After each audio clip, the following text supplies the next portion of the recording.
parlez dans deux parties. Vous l'entendez pas. Ce n'est pas un train d'analyse. Tout professeur que je respecte, vous n'êtes pas en train de faire une analyse.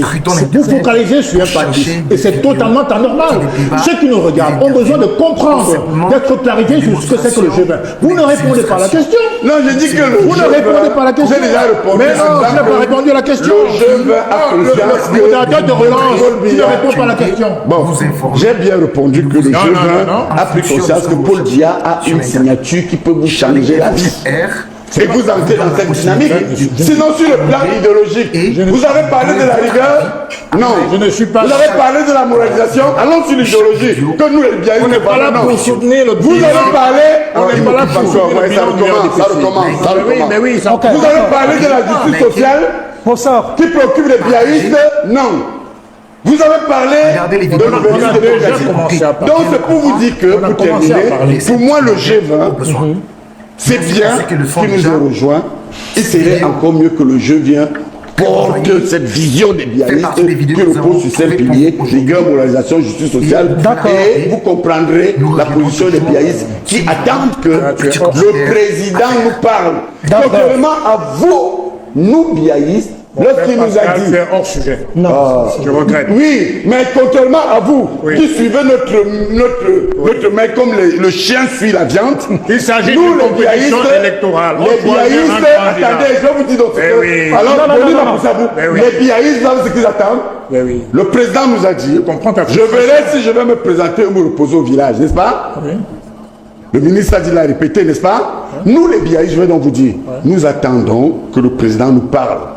Et je suis convaincu qu'il nous parlera et vous verrez comment nous allons réagir. D'accord. Je respecte votre autorité, mais le fait que vous soyez, attends, non, le fait que vous soyez, mais attendez, vous le coupez. Le fait que vous soyez historien ne fait pas de vous le parangon de l'histoire. Parce que moi aussi je suis l'histoire. Attention, avec tout le respect que je vous dois. S'il vous plaît,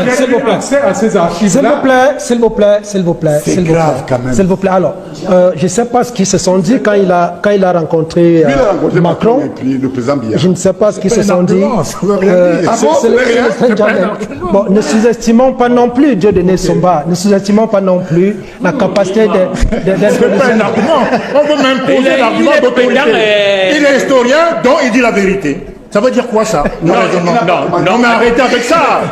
Arrêtez avec le terrorisme intellectuel. Les faits sont sacrés. L'accessibilité aux archives est ouverte à tous. D'abord, non, mais il faut savoir. Il y a un rapport de 1000 pages qui a été publié. Il faut le lire. Non, il faut le lire. Non, il faut le lire. Mais non. Avançons. Je respecte vos positions. Mais n'en abusez pas non plus. C'est l'instant, monsieur le président. Pour ça, avançons. Je voulais dire une chose. Il faut faire très attention. Le Cameroun est un pays avec les gens qui savent tout et qui veulent tout contester et ne reconnaissent à personne d'autre la moindre expertise. La dépendance vis-à-vis de la France est plus complexe que vous ne le croyez. Le simple fait d'utiliser la langue française, le simple fait d'être dans le franc CFA, le fait d'être dans la CEMA qui est un héritage français, c'est très compliqué. Il faut donc pas... Quand les gens parlent, il faut avoir une certaine modestie. Le Niger dans le français encore, hein? Ce n'est pas ce qu'on dit. Mais alors, attendez. Le Niger dans le français, c'est pas l'État, monsieur. Mais Célestin, s'il vous plaît. Faut pas qu'il raconte des histoires. Le Niger et tous ces pays qui ils sont encore dans le sens. Oui. Quel est leur projet? C'est d'en sortir. Le Mali aussi. C'est d'en sortir, non? Mais alors, le Cameroun aussi. Ok. Mon ami, moi je suis un écoutez, intellectuel, je ne discute pas comme les gens du quartier. Écoutez ce qui se passe. Là, nous sommes en pleine élection présidentielle. Elle se profile désormais, puisque nous sommes d'ailleurs dans le même sillage. Et comme en 2018 est apparu un groupe d'acteurs politiques, d'hommes politiques d'idéologies différentes, réunis au sein d'un mouvement qu'on appelle le G20. Donc, vous faites partie. Je précise que j'avais personnellement animé les travaux du G20 en 2018 pour ceux qui étaient au Hilton Hotel de Yaoundé. Je connais toutes les tractations qui avaient eu cours pour que l'on lise la déclaration, parce qu'il paraît que c'était très important pour qui devrait lire la déclaration Je précise aussi que 2 des membres du G20 de 2018 ont hérité d'importants postes de responsabilité dans la haute administration camerounaise. Bapoli Pot, pour ne pas le citer, qui est président du conseil d'administration de la société de recouvrement des créances du Cameroun. Et Jean de Dieu Momo, ministre délégué à la justice. Donc j'étais aux manettes en 2018, donc je peux savoir ce que vous attendez, vous en tant que membre du G20 aujourd'hui. Le G20, qu'est-ce que ça vous apporte? Quelles sont exactement vos motivations en adhérant au G20? Je suis un acteur politique, un acteur public, et en tant que tel, pour un grand rendez-vous comme celle de l'élection présidentielle, j'ai le devoir de prendre position et de choisir mon camp. Quoique étant recalé par Elecam, je n'ai pas choisi l'indifférence et le silence. J'ai choisi de m'exprimer et de choisir parmi les 12 le candidat qui me semblait le plus à même de négocier les 7 prochaines années. Je ne suis pas dans l'attente, je suis dans le choix d'un candidat. Et je me suis exprimé sur les motivations de ce choix. Je ne suis pas dans le paradigme d'un homme politique qui attend des récompenses. Est-ce qu'un Camerounais a le droit, dans l'espace politique camerounais, quand il y a un enjeu aussi important que celui-là, de prendre position? Comment définissez-vous le G20? C'est quoi le G20? Le G20, c'est très simple. C'est pas un groupe. C'est une dynamique. Ce n'est pas un parti politique d'abord. Oui, bien sûr. Voilà. Donc, opportuniste, c'est vous qui le qualifiez. Non, je pose la question. Non, je réponds. J'ai pas qualifié, en disant simplement ceci. S'il vous plaît, Célestin. Non. Je n'ai rien qualifié. Je pose la question. Est-ce que c'est pas un groupe d'opportunistes? Votre question me semble un peu tendancieuse, mais je vais quand même clarifier les choses. Pour ce qui me concerne, et le parti que j'ai engagé, c'est-à-dire à part, c'est un choix républicain. C'est un choix, comment dirais-je, patriotique. Dans quel sens? J'estime que les leaders politiques de l'opposition ont constaté le casting de 2025. Ils ont évalué tous ces candidats, pour ce qui me concerne en tout cas. J'ai pensé que les critères d'évaluation pour choisir le meilleur candidat, c'est d'abord l'expérience. C'est les capacités personnelles, parce que même si le président Paul Biya est investi par un parti, le G20, en tout cas à part, n'a pas coalisé avec le RDPC. Parce qu'il faut déjà tordre le cou à cet amalgame qu'on entretient à travers les manipulations et faites par les ouvriers de l'absurde. On peut très bien choisir un candidat sans pour autant signer un accord avec le parti au pouvoir. Je ne suis pas dans la posture de M. Bello Bouba qui en 1997 a signé un accord écrit avec le RDPC. Je ne suis pas dans la posture de M. Anta Gassaga qui avait le PND a signé un accord avec le RDPC. Je ne suis pas dans la posture de M. Issa Chiroma Bakari qui a signé un accord en 1997 avec le RDPC. Je ne suis pas dans la posture de M. Dako Ilassala qui a signé un accord avec le RDPC. Nous sommes dans le choix républicain d'un candidat sur des critères évidents et objectifs.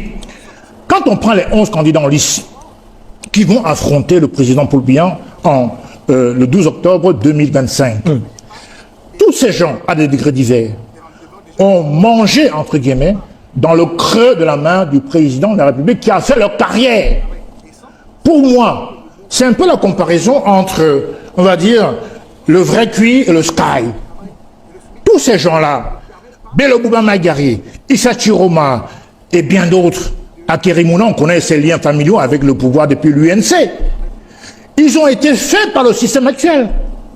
Alors, on vient nous faire croire aujourd'hui, en 2025, que ces personnes sont des opposants. Si ça avait été des vrais opposants, naturellement, j'aurais choisi un candidat de mon camp, de l'opposition. Ce n'est pas le cas. Donc, plutôt que de singer le prince, je préfère voter pour l'original. Et c'est dans ce sens que j'ai fait mon choix. Et troisièmement, je considère que moi, j'ai une sensibilité panafricaniste. J'ai cité 2009, M. François Fillon, Premier ministre de M. Sarkozy, arrive au Cameroun, à Yaoundé, pour renouveler les accords. Renouveler les accords coloniaux. Donc, il est venu renouveler les accords. C'était pourquoi? Visite officielle. Ah non. Tout le monde le sait. Je vais vous donner pour renouveler les accords. Qui dit ça. Bon, peu importe. En tout cas, les accords n'ont pas été reconduits. Les accords coloniaux entre le Cameroun. Il n'est pas venu renouveler. Non. Les accords coloniaux entre la France et le Cameroun existent-ils encore? Bon, disons, la réponse est non. Officieusement, il serait venu renouveler. Oui. Voilà. Officiellement, c'est venu venu pour une visite de courtoisie, mais je fais une lecture politique. Je suis désolé, Pascal, je suis un homme politique, je fais toujours une lecture. Non, s'il vous plaît. Et il y avait au cœur de cela les questions d'immigration. Professeur Messanga, s'il vous plaît. Non, je l'ai accompagné. On a dit en 2014 que M. Hollande, 2015, M. Hollande venait au Cameroun pour une visite de courtoisie. Il venait pour libérer qui on sait. C'est ça la lecture politique. Ah ben moi je le sais, moi je vous le dis.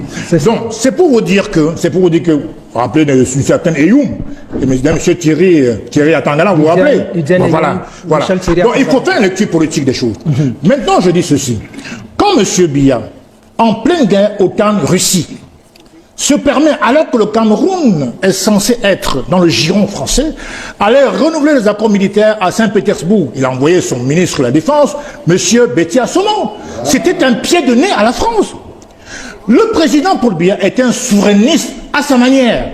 Il n'est pas dans l'intempérance, il n'est pas dans l'intolérance, il n'est pas dans l'exubérance. C'est sa manière d'être. Et c'est sa manière de fonctionner. Voilà donc toutes les raisons qui vous décident. Et ensuite, voici un historien. Il y a une commission mixte franco-camerounaise qui a été mise sur pied il y a quelques mois pour étudier les cas d'exaction, de génocide, j'allais dire, en pays, les crimes en pays Bassa et Bamileke. Monsieur Macron, le seul président de la 5e République qui a enfin reconnu, qu'on parle de violence, mais en gros, il reconnaît qu'il y a des crimes perpétrés au Cameroun. C'est la première fois. En dehors de l'Algérie, le Cameroun, c'est le premier pays d'Afrique subsaharienne où un président français reconnaît qu'il y a eu des crimes abominables de la France perpétrés au Cameroun. Et mieux que ça, il s'engage à réparer.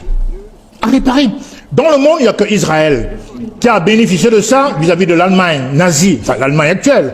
Il y a l'Algérie, où M. Macron était en 2017 et qui a reconnu à Alger que la colonisation était un crime contre l'humanité et il s'est engagé à réparer. Le Cameroun, par l'action. Et donc, au regard de tout ça, les qualités intrinsèques. M. Paul Biya me fait penser, m'a convaincu que parmi les 12, et beaucoup sont des sosies, des fake opposants, parmi les 12, naturellement, le président Paul Biya était le mieux outillé, le plus capable pour assumer le tournant de 2025 jusqu'à dans 7 ans. Donc, voilà ce que je dis. Je peux les prendre, je les connais par cœur, les 11 candidats. Je les connais par cœur. Il y en a quand même qui ont un brin de crédibilité. 2, 3. Ils n'ont aucune espèce de crédibilité. Ne soyez pas surpris que le 12 octobre... Non, en termes de positionnement, je peux comprendre. Mais ces candidats-là, pour les deux que j'ai cités, les deux anciens ministres, qu'est-ce qu'ils font? Ils quittent à 3 mois de la date des présidentielles le gouvernement, prétendant que c'est parce qu'ils ne voient pas le président. Mais on nous a confié un poste ministériel pour travailler. Mais monsieur travaillez. Mais monsieur Paul Biya, vous ne le voyez pas, mais c'est pas votre femme. Et vous dites c'est pas votre épouse. Travaillez d'ici le 12 octobre. Alors, ils seront, quand monsieur Paul Biya sera réélu, ces gens vont négocier pour revenir travailler pour le même patron. Vous allez voir. Et c'est moi qui vous le dis. C'est un acte de positionnement politicien, bassement politicien. Et c'est pour ça que j'appelle les vrais opposants à ne pas voter pour Bello et pour Issa Chiroma en particulier. C'est qui les vrais opposants? Très très peu. À part un sur les 11. À part un sur les 11. Regardez bien leur carrière. Je vois monsieur Bello Bouba à Ngaoundéré faire abattre une pré-campagne avec les voitures estampillées CA, des véhicules administratifs. Mais il n'est plus ministre. De quel droit il se permet de faire sa campagne avec les voitures de l'État? Vous voyez la gentillesse du chef de l'État. Vous voyez la gentillesse du chef de l'État. Et je vous rappelle que monsieur le ministre Chiroma, vous rappelez l'affaire de 95 avec Kenya Airways. Vous rappelez l'affaire avec South Africa Airways, où les rétrocommissions auraient été versées, où la société South African Airways a fait des versements à hauteur de 13 milliards. Et je vous rappelle qu'il y a une instance. Sur la personne de M. Issa Chiroma Bakary. Il y a une instance qui suit son cours. Donc c'est pour vous dire que moi je ne peux pas voter pour des faux opposants. Il faut bien comprendre que c'est un casting de 12 personnes. Vous avez rallié la dynamique. Et il y a eu des années où il y a eu des vrais opposants. Moi, j'ai voté Froundi en 2011, ok, d'accord. et Kanto en 2018. Vous avez largement répondu. Aujourd'hui, en 2025, de ces 11 challenger, il n'y a aucun opposant, et c'est la raison pour laquelle c'est un choix pragmatique et lucide. Je suis avec le candidat Paul Biya.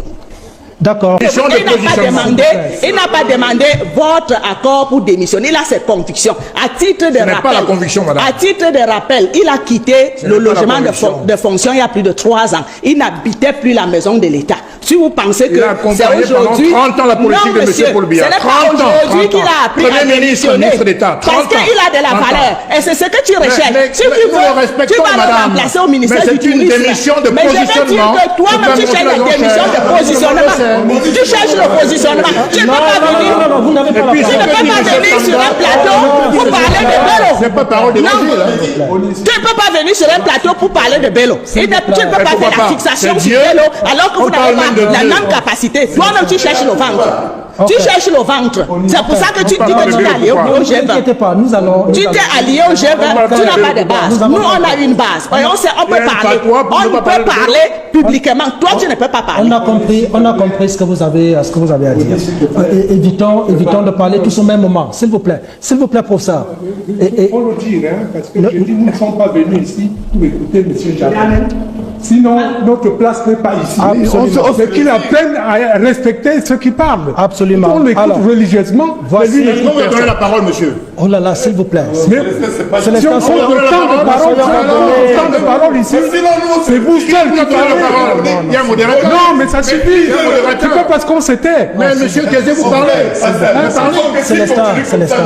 On a horreur de vous accorder d'être aussi impoli que vous. C'est vous qui êtes impoli, monsieur. C'est pas le modérateur. Ah, mais non. Très impoli. Très impoli. Célestin, c'est vous qui êtes grossier. Je ne connais pas comme ça, Célestin. Vous allez me vous me faites penser à ces néophytes, des nouveaux religieux qui sont... pas besoin de vous le savoir. C'est exactement ce que vous êtes. Pour ça. On vous appelait des janissaires là sous le protectorat sur l'Afrique du Nord. S'il vous plaît, pour ça, Koufang. Dites rien de bon. Et vous dites des choses. Vous dites de bonnes choses. Je dis quelque chose, oui. Oh, bah, bien entendu. Sortons de l'humiliation. Ouais, je souhaite que vous répondiez à la question. Mais si vous prenez, je réponds à la question. Si vous prenez le président Jamel en grippe, mais il va se défendre. Je n'ai pas pris en grippe. Mais si tu me prends en grippe. J'ai supplié Célestin de respecter. Ne me cite pas, je l'ai respecté. Tu es mon ami. Oui. Je ne t'ai jamais renié ça. Oui. Même aux périodes les plus difficiles, c'est ça un ami. Je ne l'ai pas insulté. Bon, je reviens donc sur la question. J'ai le droit de contester. Allez-y, professeur. Concernant le G20. Vous savez, longtemps ici, j'ai observé le consultant Dieudonné Sombabo dire que toute la bataille que vous voyez là, c'est une bataille économique parce que certains veulent contrôler, je crois, combien? Les 7500 milliards. C'est sa touche économique. Moi, je vais y apporter, au sens de Célestin Jamel, une touche politologique. Un président de la République au Cameroun et ailleurs contrôle à peu près 400 000 personnes qui attendent des promotions. Vous comprenez? Lui, il a pris la dimension économique. Je vais enrichir l'enjeu et vous allez comprendre le G20. Il y a 400 000, je dirais à 500 000 Camerounais qui attendent ou qui vivent de cette signature du chef de l'État. J'illustre un peu. Il y a 324 000 fonctionnaires recensés qui attendent. C'est-à-dire qui peuvent être des ministres, qui peuvent être des directeurs généraux, qui peuvent être des recteurs, qui peuvent être des conseillers techniques, des secrétaires généraux du ministère, des gouverneurs. Quand vous voyez les gouverneurs, il n'y en a que 10. Quand vous prenez les préfets, il n'y en a que 58. Quand vous prenez les sous-préfets, il y en a 360. Je ne vous parle pas des autres corps sociaux. Et ça, c'est au niveau des politiques publiques. Revenu au G20. Mais c'est le G20 que je vous dis. Je vous montre l'enjeu. Je vous montre... Oh, mais c'est pas possible. Je ne me comprends pas. Si, ce que tu je vous dis que l'enjeu du G20, c'est qu'ils sont conscients que le président, à lui tout seul, peut fabriquer des gouverneurs, fabrique des ministres, fabrique... Nous avons à peu près... Ils cherchent leur part pour rester... C'est-à-dire, ils l'ont compris. Malheureusement, tardivement. C'est-à-dire que, écoutez, je vous prends par exemple le nombre de postes diplomatiques. Nous avons 46 postes diplomatiques et consulaires, à peu près 50 dans le monde, ambassades et consulats. Ça, c'est mon champ d'action. C'est Paul Biya qui nomme tous ces ambassadeurs, tous ces ministres conseillers, tous ces consuls généraux. Et quand vous sortez de là, allons maintenant au secteur privé. Moi, je vous donne des chiffres. Le secteur privé, en grande mesure, je m'en tiens aux chiffres de l'INSEE, à peu près 700 000 personnes. C'est-à-dire qu'on parle des avocats, mais Momo peut être promu, d'autres peuvent aussi être promus. Les huissiers, les notaires, les autres corps sociaux, les architectes, les hommes d'affaires. Alors vous voyez que celui qui tient cette signature, du point de vue de l'analyse politologique, c'est le président Paul Biya. N'Djamène est un combattant fatigué. Il a raison parce que moi je l'ai écouté, il a compris que de l'autre côté, qu'est-ce que Frundi à la fin a apporté à N'Djamène? Rien. Qu'est-ce que le ministre Kamto? Mon frère Célestin, j'étais avec lui. Et il avait raison d'être à larmes. Il me dit, mais Pascal, tu te rends compte? Je sors d'une réunion avec ce monsieur. Mon dossier était prêt. Et je vous avoue que je peux vous jurer la main sur le cœur que Célestin aurait été élu. Je peux témoigner de cela à Douala 5e. Parce qu'il ne faut pas toujours aller dans le dénigrement. Si le ministre Kamto allait aux élections, ce monsieur serait au moins maire ou adjoint au maire.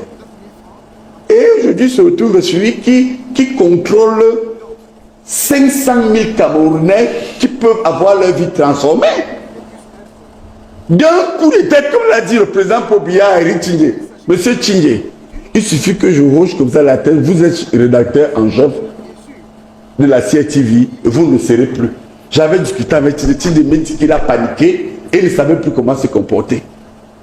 Donc il s'agit donc de la course à cela. Bon, maintenant, lorsque vous êtes dans un cas de figure, oui, un acteur comme Célestin N'Djamène, je ne sais pas ceux qui auraient envie de le dénigrer. Il ne peut pas être dénigrable parce que Célestin N'Djamène a fait ses preuves dans les formations politiques et arrive à soutenir votre champion, celui dont vous vous revendiquez.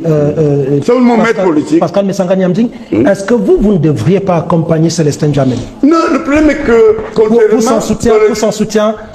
à Célestin N'Djamène, vous comprenez, moi je suis un enfant de la maison. Le combat. Et c'est vrai que nous, les enfants de la maison, même si les personnalités comme moi on m'a foutu dehors de manière là, parce que lorsque les gens parlent... Non, le biaïsme ne vous a pas foutu dehors. Non, pas du tout. La différence. Mais Paul Biya ne m'a pas fait du mal. Voilà. Et si vous voyez dans notre... Et vous avez donc le soutien de Paul Biya. Nous avons le soutien du chef de l'État. Et je continue à penser que le président va faire quelque chose. Ça veut dire que nous avons notre forme de pression interne. Je continue à vous dire qu'avant le 12 octobre, ce monsieur peut faire quelque chose. Vous ne répondez pas à ma question, professeur. La question... Vous avez un groupe d'acteurs politiques. Comme le G20. Comme le G20. Là, qui ne soutient pas le RDPC qui vous a foutu à la porte. D'aucuns disent de façon arbitraire. D'aucuns disent de façon arbitraire. Mais un groupe d'acteurs politiques qui soutiennent votre champion. C'est ça. C'est-à-dire vous êtes biaïste. Donc vous avez des gens qui soutiennent Paul Biya. Oui. Pourquoi vous ne les intégrez pas pour les accompagner? Mais nous les avons intégrés. J'ai commencé par féliciter Célestin, qui m'a d'ailleurs appelé, avait raison que hier, je lui doyais aussi son leader.